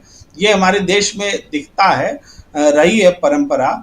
और यहाँ पूरे हरियाणा की मान सम्मान का सवाल था, और हरियाणा के मुख्यमंत्री ने उस लड़ाई में आना जरूरी नहीं समझा। प्रधानमंत्री से तो शिकायत थी रही ही कि उन्होंने और उल्टे बलात्कारियों का साथ दिया, उसके हम आरोपी बोलेंगे अभी, लेकिन सब जानते हैं कि जो लोग हैं उनका साथ दिया। तो ये एक गलत चीजों के साथ सरकार खड़ी रही। दूसरी बात है कि जो पॉलिसीज जो मोदी सरकार ने बनाई तो पूरे देश की जनता को परेशान किया, उसमें हरियाणा की जनता सबसे ज्यादा परेशान हुई। वो देश छोड़कर लोग गए, बेरोजगार हुए, और बेरोजगारी का जो दंश होता है वो झेलते दिखे। एक स्वास्थ्य विभाग में नौकरी निकली, लाखों लोगों ने आवेदन दिए, पोस्ट ग्रेजुएट, इंटर पास, सब लोगों ने 10वीं फेल वाले पोस्ट के लिए आवेदन दिए। वो सारी स्थितियां भी दिखी। तो ये सारी चीजें परेशान कर रही थी हरियाणा की सियासत में बीजेपी को, और इसका उपचार लेकर के बीजेपी कभी आती नहीं दिखी।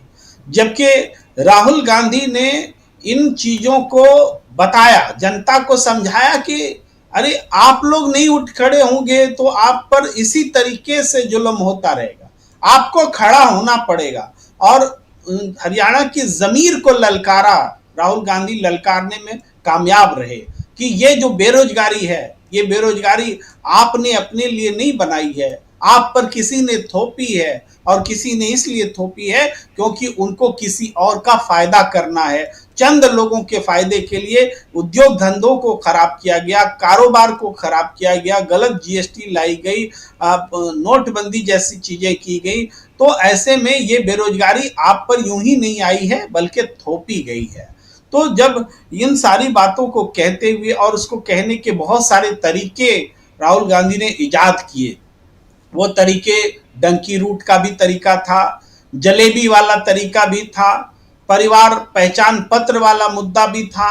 तो वो सारे मुद्दे जो लोकल थे, इसके अलावा खेतों में जाकर के लोगों से मिलना, आपने तस्वीर दिखाई, पुरानी बातें याद ताज़ा करती हैं।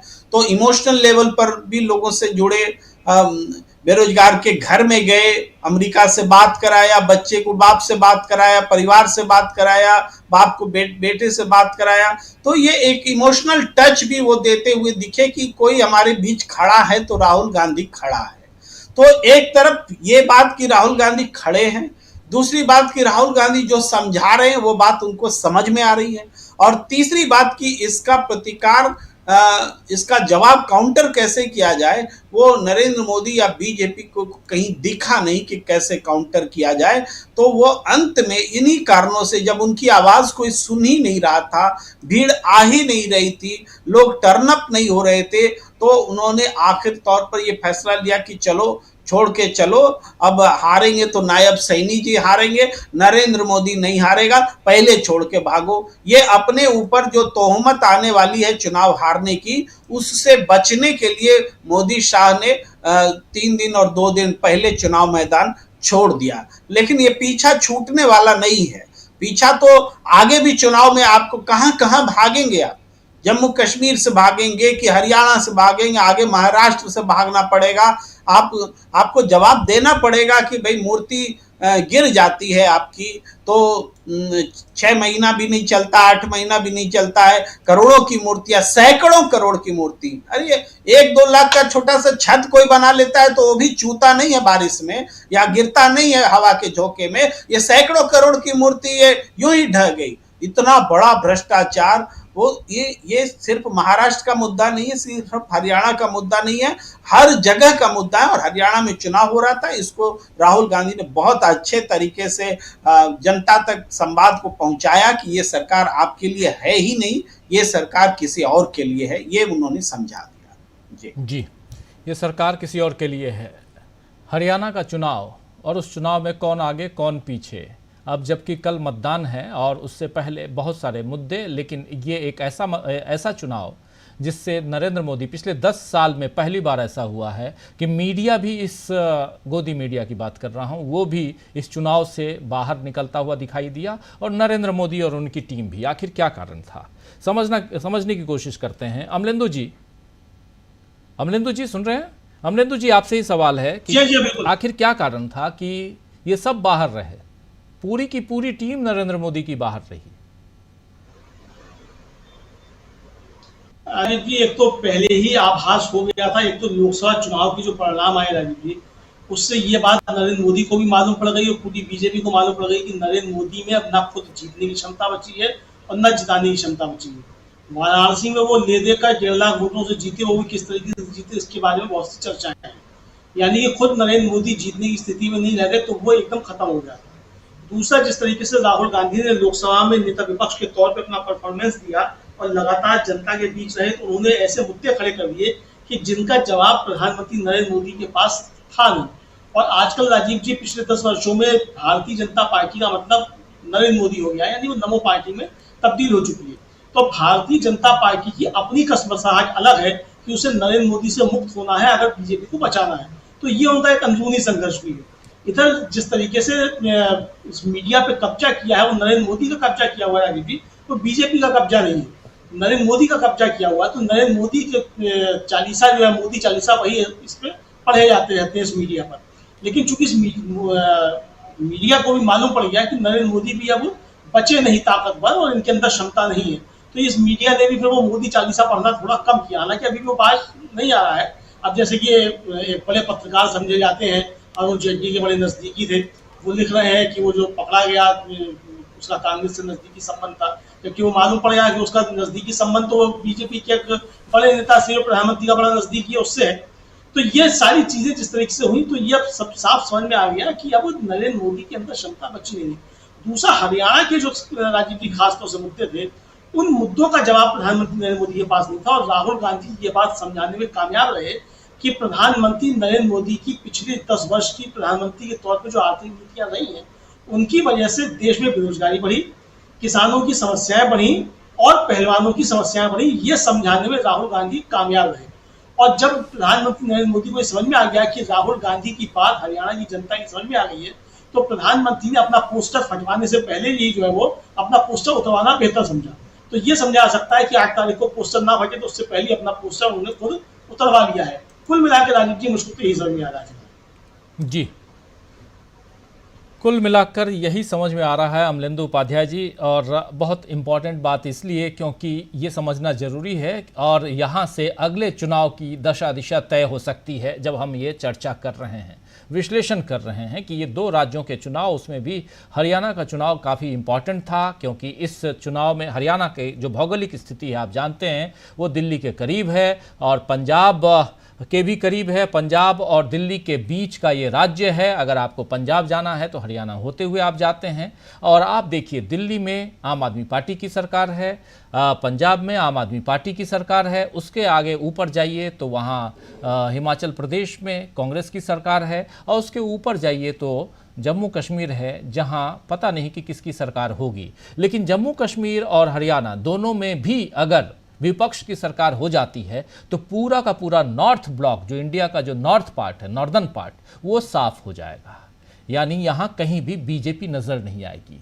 क्या बीजेपी इस बात से डर नहीं रही होगी? प्रशांत टंडन जी।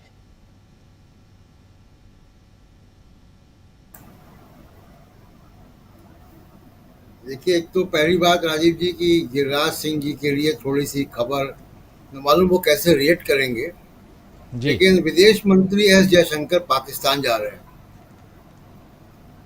ओह और वो 15 और 16 तारीख को संघाई कॉरपोरेशन ऑर्गेनाइजेशन के सम्मेलन में जा रहे हैं। तो शायद मोदी सरकार का पहला कोई मंत्री पाकिस्तान जा रहा है। और गिरिराज सिंह यहाँ से सबको भेजा करते थे बाकी लोगों को, लेकिन उन्हीं के सहयोगी जा रहे हैं। बाकी बात देखिए, जो राजनीति की बात है वो ये कि हरियाणा के इलेक्शन में जो बात मैंने शुरू में कही कि अब धीमे धीमे दिख रहा है कि वहाँ पे नैरेटिव सेटल हो चुका, कोई काम नहीं आया। और एक अभी बात हो रही थी कि ये हिंदू मुसलमान वाला जो मीडिया है, कौन कौन वहाँ नहीं गया, तो ये हिंदू मुसलमान वाले मीडिया के एंकर भी नहीं दिखाई दिए महाराज जी। इन्होंने भी हरियाणा को छोड़ दिया।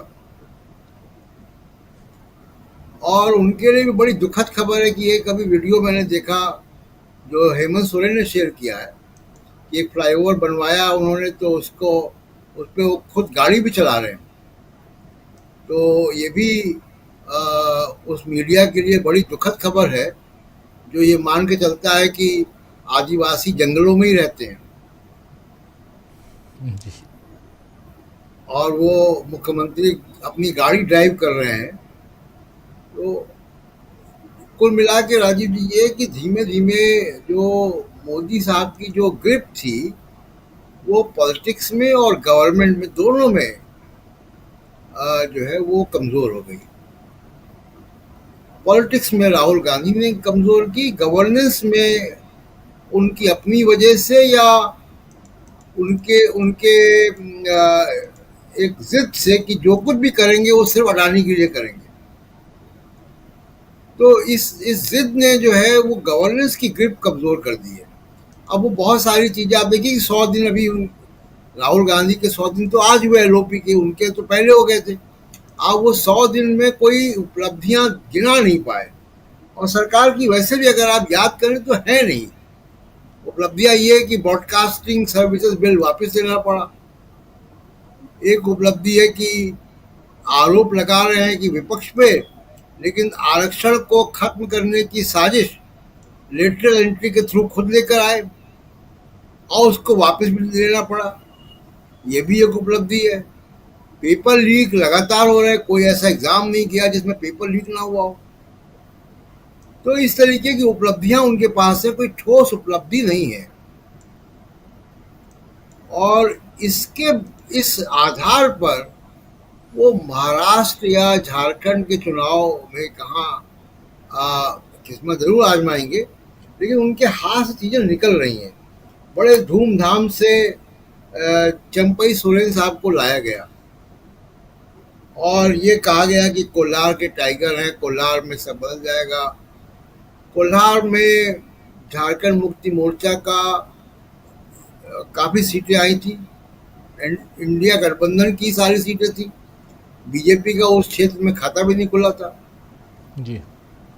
लेकिन कोल्हार में अभी मैया सम्मान यात्रा की है कल्पना सोरेन ने और ज़बरदस्त स्वागत हुआ उनका। तो झारखंड में भी जो मोदी साहब कह रहे हैं और जो करने की कोशिश कर रहे हैं वो होता नहीं दिख रहा। अब झारखंड में जाकर मोदी साहब ये कह रहे हैं कि यहाँ पे घुसपैठिए आ गए बॉर्डर से। तो झारखंड का बॉर्डर तो अंतर्राष्ट्रीय बॉर्डर नहीं है, पहली बात। दूसरी बात, इन्हीं की सरकार ने रांची हाई कोर्ट में एफिडेविट दिया है, मोदी सरकार का एफिडेविट है गृह मंत्रालय का, कि वहाँ पे आदिवासियों की गिरती संख्या का सीधा मतलब जो है पलायन से नहीं है या धर्म परिवर्तन से नहीं है। जो पलायन है वो रोजगार के लिए देश में ही है, घुसपैठियों की वजह से नहीं है। ये सरकार ने एफिडेविट देके रांची हाई कोर्ट में कहा है। और प्रधानमंत्री मोदी रैलियों में कुछ और बात करते हैं। दिक्कत राजीव जी ये है कि वो भारत की जनता को बेवकूफ समझ रहे हैं कि कुछ भी बोल देंगे, कुछ भी कह देंगे, ये जनता बेवकूफ है, इसको समझ में नहीं आएगा। यहाँ एक झूठ बोलो, दूसरी जगह जाओ दूसरा झूठ बोलो। लेकिन जनता इतनी बेवकूफ नहीं है। हो सकता है कि शहरी मिडिल क्लास जो पार्कों में घूमता है उसके पास जो है व्हाट्सएप का असर होता हो, लेकिन किसान के ऊपर नहीं होता। वो हम देख लेंगे 8 तारीख को किसान कैसा वो कर रहा है। तो आज की तारीख में मोदी साहब की जो राजनीति है उसमें बड़ी चुनौतियां हैं और मुझे लगता नहीं कि वो इन चुनौतियों को समय रहते निपट पाएंगे, क्योंकि जो पूरी हम लोग कई बार यहाँ पे चर्चा करते हैं कि मोदी साहब ने पॉलिटिक्स को पॉलिटिकल प्रॉब्लम को पॉलिटिक्स से हल करने की कोशिश कभी नहीं की। ईडी, सीबीआई, गोदी मीडिया, हिंदू मुसलमान, इन सब के जरिए वो कोशिश करते हैं और वो पॉलिटिकल प्रॉब्लम को पॉलिटिक्स करके नहीं करते। तो इसलिए अब वक्त ऐसा आ गया कि उनको पॉलिटिक्स करनी पड़ेगी, रियल पॉलिटिक्स जो वाकई वास्तविक पॉलिटिक्स होती है। तो उसमें अब उनके लिए परीक्षा की घड़ी है। 10 साल 11 साल बाद ये परीक्षा की घड़ी उनके सामने आई है कि अब उनको हरियाणा के चुनाव के बाद जो अगले चुनाव होंगे वहाँ उनको वाकई राजनीति करनी पड़ेगी, वाकई गवर्नेंस करनी पड़ेगी, वाकई सचमुच की डिलीवरी देनी पड़ेगी। डिलीवरी भाषण की नहीं, काम की डिलीवरी जी। वो इनके सामने चुनौती महाराष्ट्र और झारखंड में आएगी 8 तारीख के बाद से। जी, 8 तारीख के बाद से बहुत कुछ बदलते हुए देखेंगे, लेकिन कहाँ फंसे हुए हैं नरेंद्र मोदी, जरा ये समझने की कोशिश करते हैं। अनिल सिन्हा जी।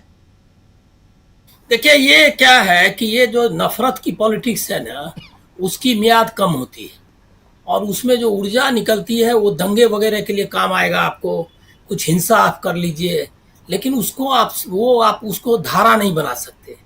अब राहुल गांधी ने जो भारत जोड़ो यात्रा से जो शुरू किया वो यही था कि एक रस उबाऊ राजनीति जिसमें नफरत, मतलब ऑलवेज आप चार्ज रहिए, आप एकदम उत्तेजना में रहिए, वो उस मोड में रखना चाहते थे। वही कोशिश कर रहे हैं।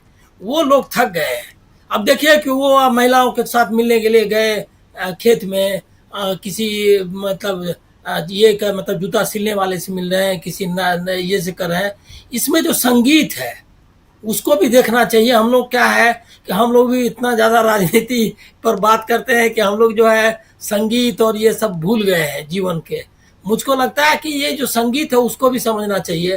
राहुल गांधी जो है एक निरस्ता और एक उबाऊ, एक मतलब हिंसक किस्म की जो का मतलब ये था, वो कहाँ चलता है। लोग देखिए कितने मध्यम स्वर में वो आप सुना रहे थे तो मुझको छठ के गीत याद आ रहे थे, जिसमें कि बहुत धीमी ये में लोग अपनी रखते हैं। एक दर्द जो है धीरे धीरे बहता हुआ नजर आता है। राहुल गांधी उसको टच कर रहे हैं। ये पॉलिटिक्स को आप देखिए, इसको आप अगर ट्रेडिशनल, अगर वो जो स्टूडियो में जो बहस चलती है, मूर्खों की बहस मैं कहूँगा, क्योंकि ज़्यादातर कुपढ़ या अनपढ़ लोग हैं वहाँ बैठे हुए रहते हैं। मतलब मुझको ये कहने में ज़्यादा हिचक नहीं होती है, क्योंकि वो गलत तथ्य भी रखते हैं और कुछ नहीं जानते, जीवन के बारे में भी कुछ नहीं जानते हैं। तो वो जो बहस है उससे आप ये जो राहुल गांधी ने जो चेंज किया है, भारतीय राजनीति में चेंज लाया है वर्षों बाद, ये ग्लोबलाइजेशन के पॉलिटिक्स और इसके बाद में जिस तरह से धीरे धीरे ध्वस्त हो गया था, उसको या नौटंकी, जैसे केजरीवाल ने उसको नौटंकी से ये करना चाहा, वो एड्रेस नहीं। राहुल गांधी ने जो लोगों के ये है मतलब मर्म है उसको छूने की कोशिश की है। ये इस राजनीति के इस संगीत को जो अगर आप समझेंगे तभी आप उस समझ सकते हैं कि राहुल मतलब ये कहाँ मोदी फेल हुए। लास्ट में पॉइंट में कहूंगा कि झारखंड में कैसे फेल होंगे वो बताता हूँ। ये चंपई सोरेन को ले आए, वहां बाबूलाल मरांडी को लाया तो वहां अर्जुन मुंडा को साफ कर दिया। अभी इस तरह से अगर अपने ही लोगों को अगर साफ करेंगे तो रिवाइव किसको आप करेंगे। अब मतलब एक को अच्छा वो मराठी भी पीछे हट गए, क्योंकि उनको लगा कह रहे तो अब तो ये चंपई सोरेन को टाइगर बता रहा है, तो हमारा क्या है। तो वो जो है आप लाते एक को, यहाँ वैसे ही किया कि देवेंद्र फडणवीस आगे बढ़ रहे थे, उसके आगे खड़ा कर दिया ला करके इसको शिंदे को।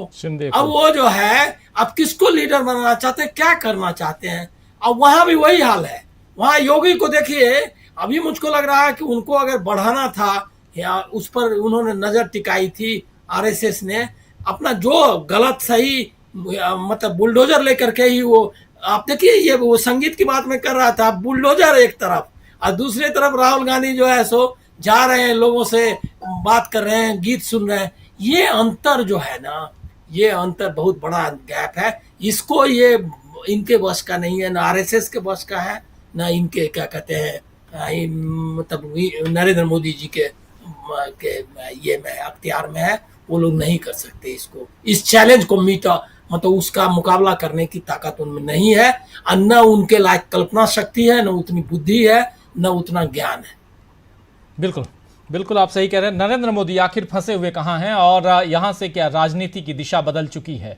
हरियाणा और जम्मू कश्मीर का चुनाव बहुत इंपॉर्टेंट चुनाव, और इस चुनाव के बाद 2 और राज्यों के चुनाव की घोषणा 10 तारीख को चुनाव आयोग करने जा रहा है, ऐसी खबर है। और इन दोनों राज्यों के चुनाव की घोषणा से पहले जो रिजल्ट आने हैं वो रिजल्ट क्या कहलाएंगे, कैसे देखा जाए, इस पर हम चर्चा कर रहे थे। और इस बीच राहुल गांधी कल महाराष्ट्र में रहेंगे और उसी महाराष्ट्र में कल नरेंद्र मोदी भी रहेंगे। तो बहुत कुछ होना बाकी है, लेकिन कल उससे पहले सुबह 7 बजे से हरियाणा में पोलिंग होगी, वोटिंग होगी, और 8 बजे से डीबी लाइव लगातार कवरेज आपके सामने रखेगा, हरियाणा के पल पल की रिपोर्ट। और शाम 5 बजे से एग्जिट पोल देखना मत भूलिए, दोनों राज्यों के, जम्मू कश्मीर और हरियाणा के। तो इस कार्यक्रम को समाप्त करूं उससे पहले बहुत शुक्रिया अदा करता हूं अनिल जी आपका, अमलेंदु जी आपका, प्रेम कुमार जी आपका और प्रशांत टंडन जी आपका, साथ में जुड़े थे धनंजय जी, आप सबका बहुत शुक्रिया, बहुत धन्यवाद। आप तमाम साथी जो हमारे साथ बने हुए हैं, आप सबका भी शुक्रिया अदा करता हूं। निशित पटेल जी हमारे साथ हैं, असलम चिश्ती जी लिख रहे हैं कल शाम 5 बजे से डीबी लाइव चैनल पर हम देखेंगे कांग्रेस पार्टी पूर्ण बहुमत के साथ सरकार बना रही है और भाजपा विपक्षी दल की मान्यता पाने के लिए आंकड़े छूने की कोशिश कर रही है, असलम भाई लिख रहे हैं। और साथ में ब्लैकआउट 24 भी हमारे साथ बने हुए 24 आवर्स, और शाहिद नईम भी हमारे साथ बने हुए हैं, परमार बाबूलाल हैं, AK हैं, अजय कुमार महापात्रा धन्यवाद लिख